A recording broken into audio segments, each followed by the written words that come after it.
there's something that we're all going to have to accept. And it's this: that wolves have invaded the sheep.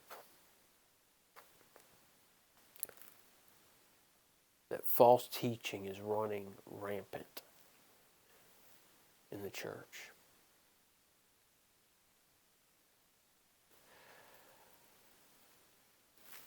For me to tell you that Jesus Christ did it all, they would call that greasy grace.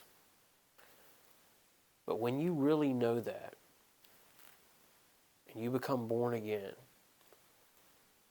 a good tree has to bear good fruit. And Jesus said you'll know them by their fruit.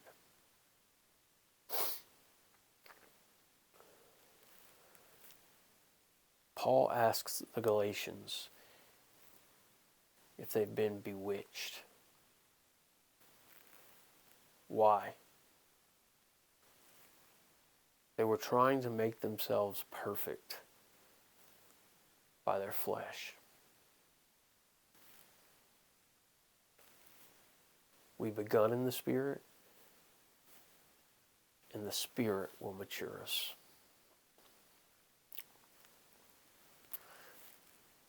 There's a healing anointing flowing. Elizabeth, I rebuke kidney cancer. Someone's mind is being tormented. I rebuke those tormentors.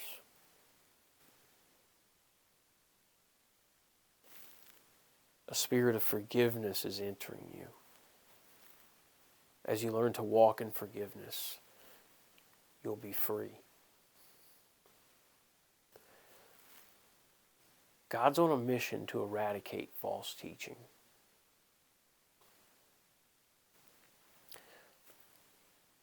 But it starts with the chief cornerstone. An improper view of God and a misunderstanding of His love will cause there to always be something off.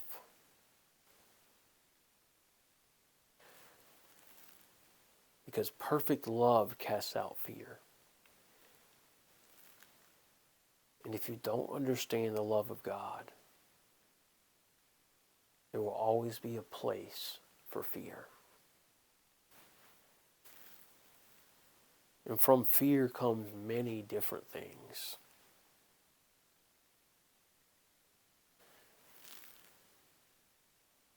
Fear is the root of all kinds of false doctrine. It's the thing that motivates us to do things not in proper order.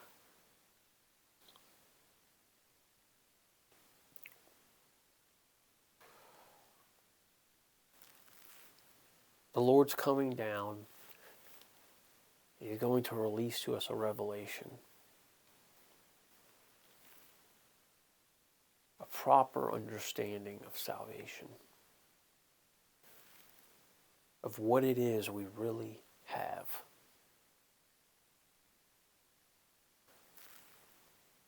Because there are wolves running around in sheep's clothing. Not everyone who says to you they're a Christian really knows God. You'll know them by their fruit, not by what they say. People will come to Jesus and they will say, "Look at the many wonderful works we did. We even used our gifts." They're going to say, "We prophesied in His name." He's going to say, "I never knew you." Because the good fruit is not works.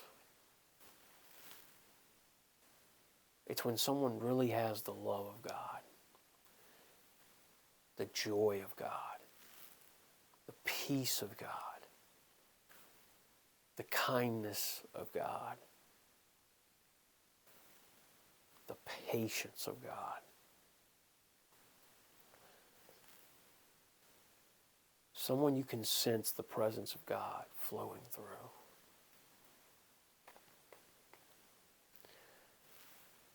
You cannot perfect yourself.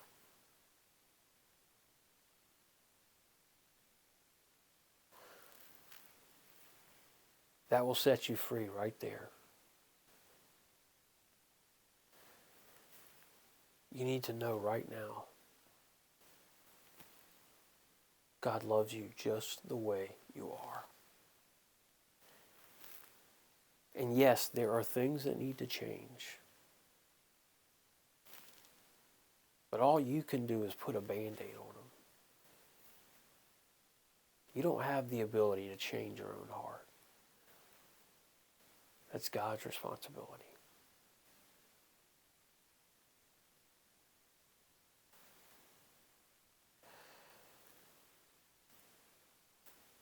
We don't even know how to pray as we ought. I would encourage you to pray in the Spirit.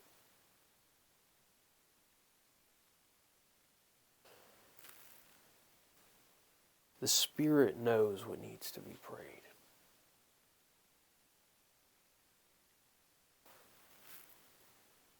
I also want to let you in on something else. And the Bible talks about this a few times. But I'm going to say it in today's modern English. When you're judgmental towards someone, you're really seeing what's in you. If you've got someone on your mind, and when you think about them, when you see them, you have this biased judgment about them. That's God putting a mirror in front of you and showing you where you need to change.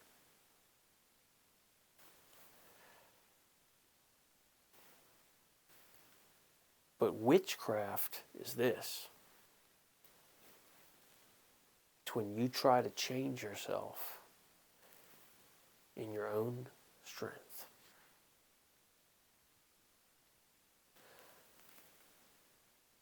All God wants to do is He wants to show you. He wants you to realize where you need to be changed. He wants you to really know it. He wants you to see, that's where I need to be changed. And when you really see that, He comes down and does the work. But if you never know you need to be changed, nothing happens. You've got to put your guard down.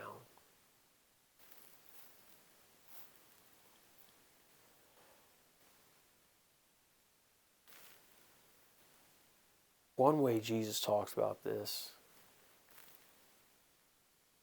He said you're trying to pull the beam out of your brother's eye when you've got one in your own eye.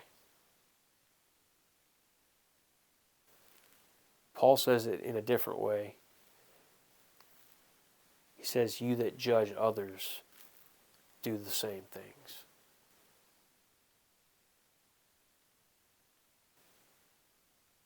What they were saying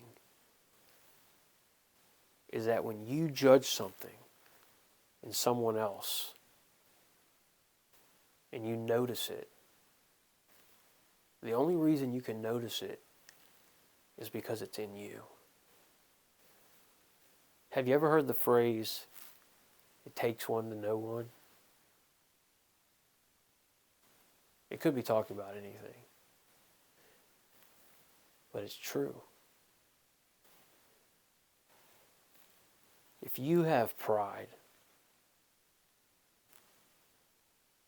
and you're judging and sensing pride in others, it's because you have it. And you could talk to someone else about that same person, and they might not see that at all.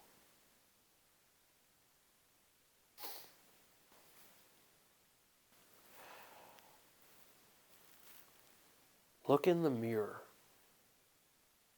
before you look at everybody else.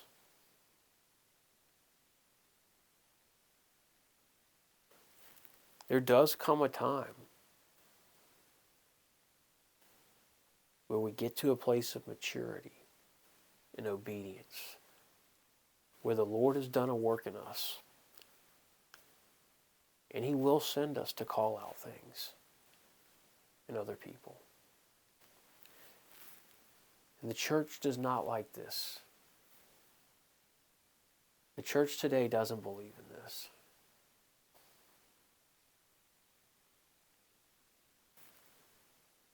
There's a time when someone is supposed to be rebuked before the whole congregation. There's a time when someone needs to be put out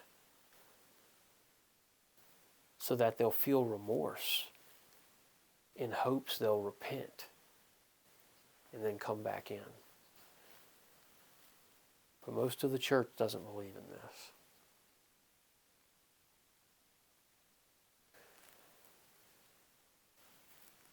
That's God's love. The highest form of love that God can show to you after He saves you is to correct you. Because every time He corrects you, you begin to walk a better path. You begin making better decisions. And it leads to a better life. David said, "Your rod and your staff comfort me."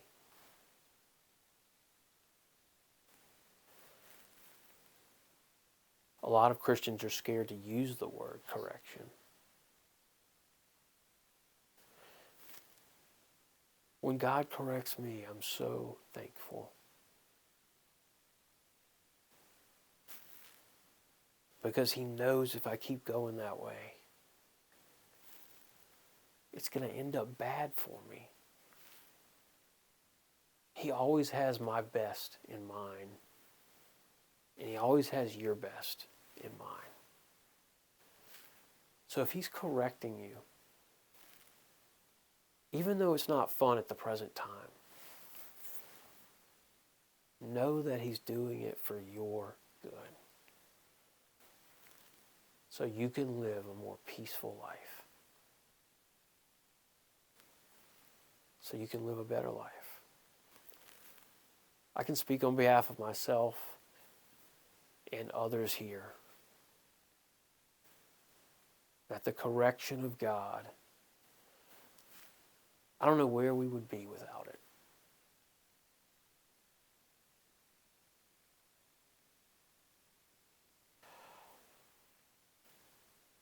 God really wants to bless a lot of you.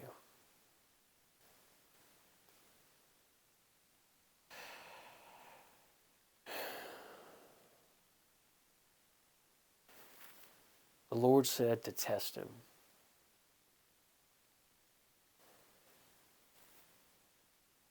The more you give, the more you'll receive. And this isn't just money. It's all kinds of things. So whatever that speaks to your heart, I want you to test God. I want you to start giving more. In whatever way that means to you. I want you to start serving more. Because the greatest is the servant. The pride of life, the lust of the flesh and the eyes. These are all of the world. Put them away. Flee youthful lusts.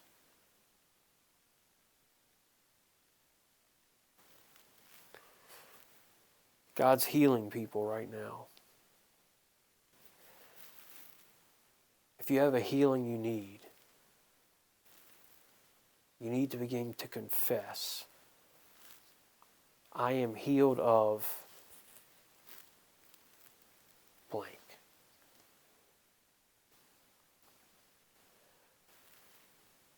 God doesn't want to just heal us and move on. He wants to teach us how to be healed, how to constantly walk in that inheritance. Which is why some of you aren't healed yet. Because if you haven't disciplined your tongue, if He heals you, then not too far later, you're going to need it again.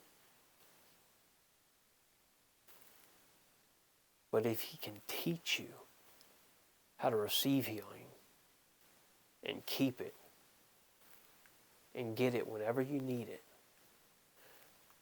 that's what He wants to do. And not just physical healing. I love y'all. I'll be back soon.